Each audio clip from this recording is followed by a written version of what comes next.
Now, Tanzania is seen as the uncooperative member state of the EAC, and it has retained the chairmanship. Magufuli will be the chair of the EAC. What would you expect, or what can East Africans expect from Tanzania and Magufuli in terms of being a little bit more cooperative in forging that integration in East Africa? I think that's a good question. I will tell you this. The Tanzanian country as a nation has always had outstanding issues with the East African community, even in terms of getting the free trade area and making sure that the other members of the East African community are going to accept Tanzania from the perspective that the Tanzanians are very sensitive. They do not want to open up their economy to Kenya, Uganda, Tanzania, and even South Sudan. The Tanzanians are very sensitive about the issues of land, the issues of citizenry, whether somebody from Kenya can actually go to Tanzania and can be allocated land which they can use for economic purposes.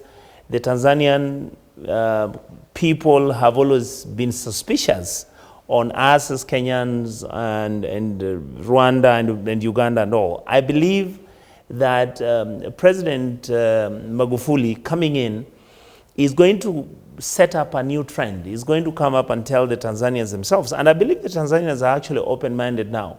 He's going to come up and say, listen, we are either going to accept to be members of the East African community, or we are going to keep on being protectionist and arguing that we can't allow foreigners to come into our country, because many of the foreigners, and in this case we're talking about Kenyans, are actually experts who are providing expertise in agriculture, in science. Many Kenyans are lecturers, many Kenyans are traders, many Kenyans are providing what Tanzania needs. And I think many people are observing, and many people have made a comment that Magufuli might be much more friendly than the former President Kikwete. But I can assure you that before Magufuli makes any decision as to whether the Kenyans are going to be accepted fully to either get work permits because they're members of the East African community, or whether Kenyans are going to be able to be allowed to own property in Tanzania, this is something that Magufuli will have to take to the National Executive Council of the CCM, that is Chama cha Mapinduzi, which then will have to give an okay. So it is a very delicate and very sensitive issue, but many of the East African countries and leaders want the community to move forward. And I think Tanzania now has to make a deliberate attempt of saying, do we move forward or do we stay behind and keep on either working with SADC, which they're a member of, or working with the East African community. The truth is, Tanzania has benefited tenfold. For the last 5 years, the trade between Tanzania and the other East African countries has grown beyond their imagination. The trade between South Africa and Tanzania and the South African countries has been maybe 20% of what is happening right now. So I think, to me, Tanzania will have to make a deliberate attempt to agree that they're going to be full members of the East African community, and they're going to allow the boundaries to be open, to allow Kenyans to receive working permits and reduce the antagonism which we have seen in the past. Well, good point. We have already seen President John Magufuli having some very hardline positions when it comes to the laws governing work permits for non-Tanzanians. But, Mheshimiwa, the plans are at a very advanced stage to launch an East African passport that is actually almost done. Is it a good is this a good start, and what impact will it have? I mean, up to now, by the way, like me, I have an East African passport. Many Kenyans have that passport. I believe all Kenyans should have it. But now I think it's going to be formalized, it's going to be accepted that even as a Kenyan, even when I may have my diplomatic red passport or the blue passport, I think we need to accept the light blue East African passport, because the reality and the truth is, I think Kenyans and all the other East African countries are now accepting that we need to reduce our barriers.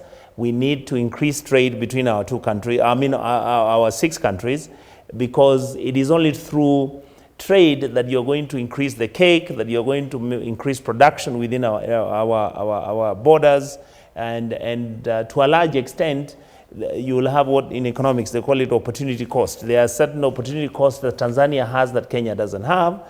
There are some which Uganda has that Kenya doesn't have. There are some which Rwanda has that Kenya doesn't have. If we can take these opportunity costs and give each other the advantages that we deserve, I believe that the East African region will become a bigger market, will become a bigger economy, and we need to sort of begin to break down the barriers and make sure that a Kenyan should be in Uganda working, and we should reduce the barriers of permits, but we must reciprocate. We must make sure that if Ugandans come here and they are going to work and they want to work, we must never frustrate them because we are making an assumption that they are invaders or they are coming in as people who don't deserve to be here. We must be very sincere with ourselves and open up the boundaries which have been closed to make sure that we open the markets and make sure that East Africa becomes a bigger community for everybody. Finally, before I let you go, very quickly, you have a very deep understanding of East African affairs. From where you sit, would you say that the East African community has worked? The benefits, trade benefits and all by the individual member states, are they enough and viable? Has it worked? To be honest with you, what many East Africans and maybe Kenyans may not know is that the European Union was actually created in the framework of the East African community.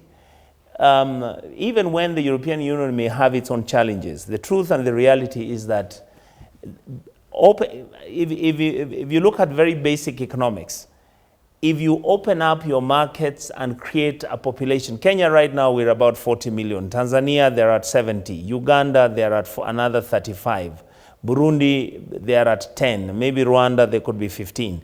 If you take the population of all these countries, South Sudan they're at 50, and create a population of about 200 million people who are consuming products within this market, the truth and the reality is that the multiplier effect of what it will do in terms of becoming the engine of growth, changing Africa, especially East Africa, making sure that our people, we create industries, we make sure that we provide jobs, we make sure that we create boundaries that are borderless, making sure that our people are actually, if you go to South Sudan, I'll give you an example. Many people think that South Sudan as a country will succeed because they have oil. No, the amount of fish that South Sudan as a country has got will generate more revenue than the oil they have 10 times. And there are many Kenyans who would want to go and set up factories and industries in South Sudan whereby they can export the fish to Europe, export the fish to Israel and the other countries that are buying freshwater fish. The truth is, if you open up the markets and create this environment, the truth is Africans and Kenyans indeed and East Africans will benefit in total. So my argument is, the East African community has not succeeded 100%. We've been facing many, many challenges, some of which are historical, some which are economic. We have been having barriers which are created because some countries want their factories to grow. But I think for the first time, we now need to come together and make sure that we can actually agree on a common economic policy within the East African community, which is acceptable by all countries, whereby each country feels that their interests have been taken care of. Thank you, sir. Great talking to you, Richard Onyonka, former Assistant Minister of Foreign Affairs, talking to us about East African Community Affairs.